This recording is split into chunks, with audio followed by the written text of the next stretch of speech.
Meus queridos irmãos, a paz do Senhor, bom dia. Estamos de volta. A gente volta com uma palavra, é sempre bom a gente ter uma palavra, amanhecer o dia pensando, ouvindo, recebendo a graça, ou nos certificando de quão gracioso é o nosso Deus para conosco. E nós vamos ler a palavra de Deus, buscar aqui uma instrução da parte do Senhor a respeito do que Ele fez, o que Ele fez por nós e o que vai fazendo, o que continua fazendo. Então vamos à leitura, 1 aos Coríntios 15, versículos 3 a 11. É um relato da missão do apóstolo Paulo e o porquê de toda a grandeza do Senhor com a sua igreja, com você e comigo, conosco. Então a palavra. 1 aos Coríntios 15, 3.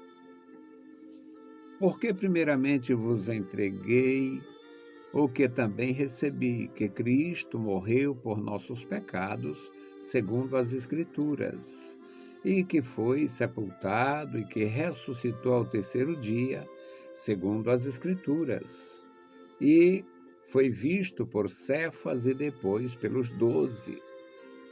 Depois foi visto uma vez por mais de 500 irmãos, dos quais vive ainda a maior parte deles, mas alguns já dormem também. Depois foi visto por Tiago, depois por todos os apóstolos, e por derradeiro de todos, me apareceu também a mim, como a um abortivo. Porque eu sou o menor dos apóstolos, que não sou digno de ser chamado apóstolo, pois que persegui a igreja de Deus. Mas, pela graça de Deus, sou o que sou. E a sua graça para comigo não foi vã. Antes, trabalhei muito mais do que todos eles, todavia não eu, mas a graça de Deus que está comigo. Então, seja eu ou sejam eles, assim pregamos e assim haveis crido. Que maravilha! Qual a diferença ou que diferença faz em relação a quem foi evangelizado? Era um homem baixinho. Era um homem altão. Era um homem que falava vários idiomas, era um poliglota. Era um homem, um lenhador. Era um oleiro.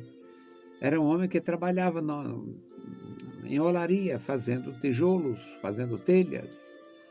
Não, era uma professora primária. Não, era uma doutora. Qual a diferença? Que diferença faz em relação ao benefício da salvação para quem recebe, em relação a quem anunciou Cristo? Quantos têm anunciado a salvação na sua necessidade, no seu lugar atrasado, no seu lugar onde mora, na sua vila, no seu vilarejo, no seu interior? Eu fui alcançado pelo Evangelho de nosso Senhor Jesus Cristo nas Brenhas, no interior do estado. Minha família não tinha ninguém crente, tinha uma crente na minha família, da Igreja do Véu em São Paulo, e ninguém sabia. Era tia da minha mãe, uma pessoa conhecida por ser resolvida e também decidida e parece que valente. E houve um problema na família e ela veio para solucionar, e tinha gente com medo, disse ela, quando chegar, ela vai botar para quebrar. Quando ela chegou, ela impressionou todo mundo pela mansidão, pela quietude, pela tranquilidade com que ela tratou e enfrentou aquele gravíssimo problema que envolvia uma filha dela. Não tinha ninguém evangelizado.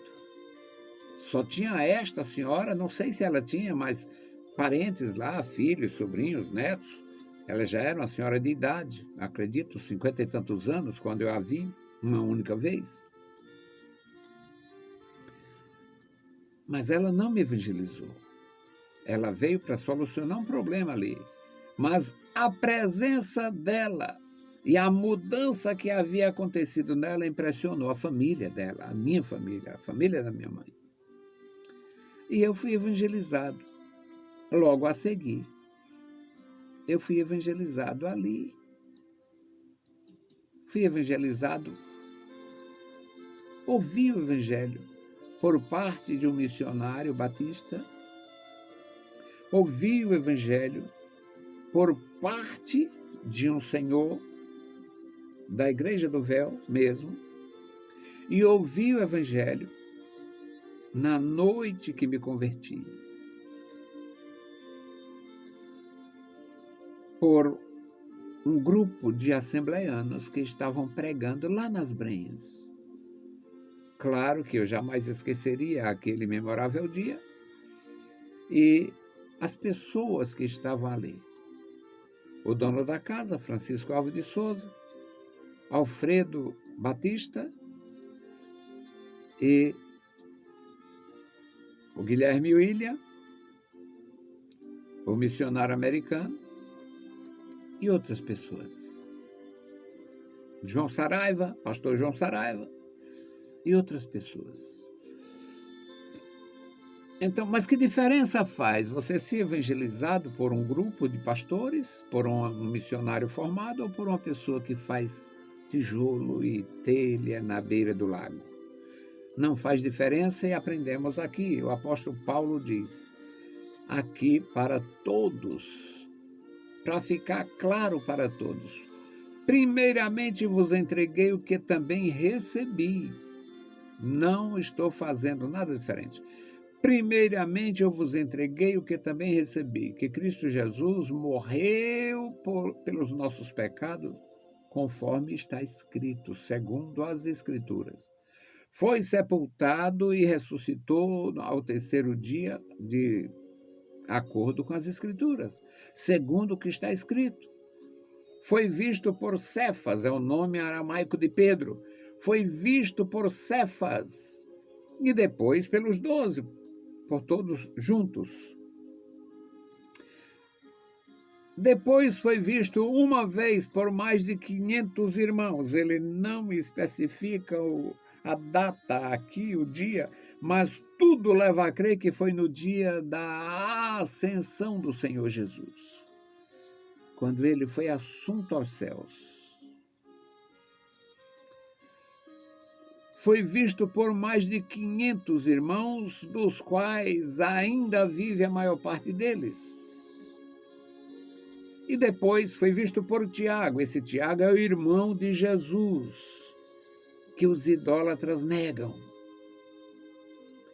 Foi este Tiago, que não era convertido, era daqueles que diziam, tu não vai não? Por que tu não vai? Porque nem os irmãos criam nele. Você já leu isso na Bíblia Sagrada. Depois ele foi visto por Tiago, apareceu a Tiago, e depois a todos os apóstolos, e por derradeiro de todos apareceu também a mim, como um abortivo. O versículo 8, diz o apóstolo Paulo. Por último de todos, por derradeiro de todos apareceu a mim, como eu sendo um abortivo. Abortivo, na linguagem do apóstolo, é o último filho que uma mulher concebe entre os seus muitos filhos, já o ventre já fraco, às vezes tem grande dificuldade para dar à luz um filho, digamos, na velhice, uma mulher com 40 e tantos anos, teve muitos filhos, a minha mãe teve 16. Eu conheci uma senhora que teve 22.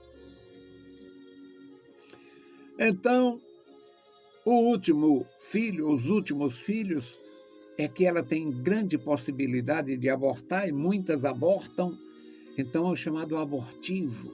E Paulo diz, por último apareceu a mim, por derradeiro de todos apareceu como um abortivo, apareceu a mim.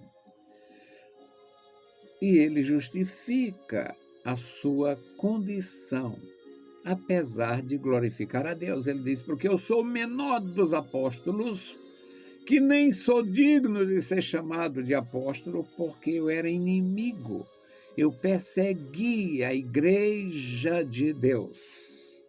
Eu persegui a igreja de Deus. Quando Deus entra na vida das pessoas, quando Deus salva, quando Deus converte, quando Deus convence, as pessoas não têm mais uma razão para se desculpar com o seu mal, disso, daquilo. Ela faz agradecer a Deus pelo perdão, pela oportunidade. E ele diz, eu não sou digno de ser chamado apóstolo porque eu persegui a igreja de Deus.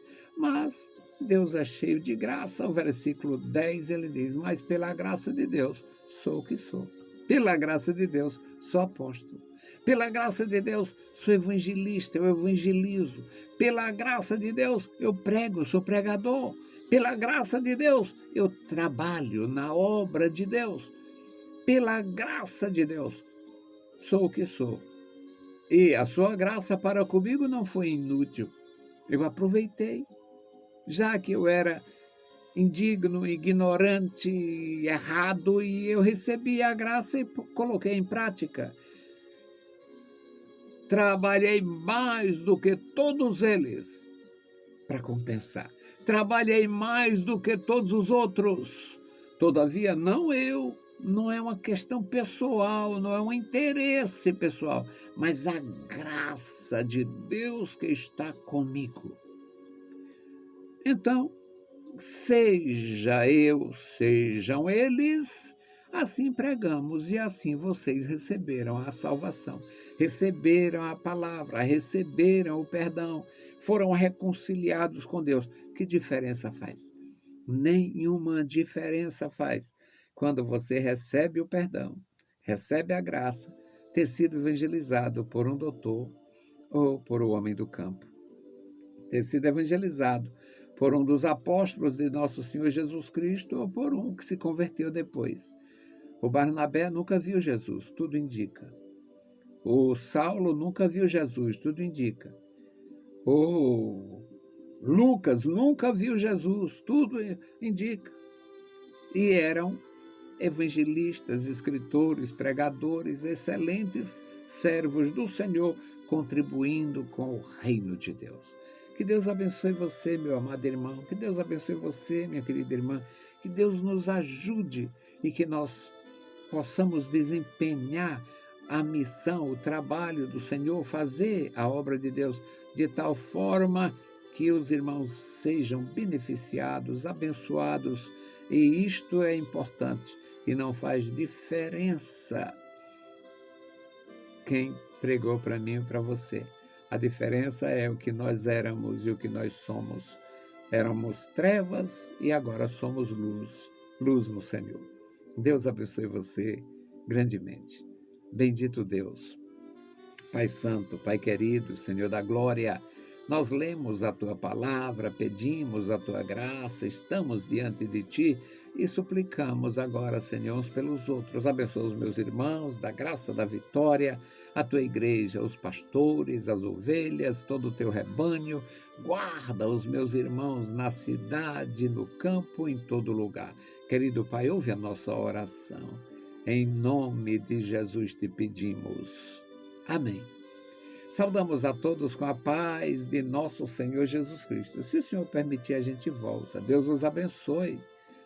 Deus te dê graça e muita paz neste dia e um bom dia.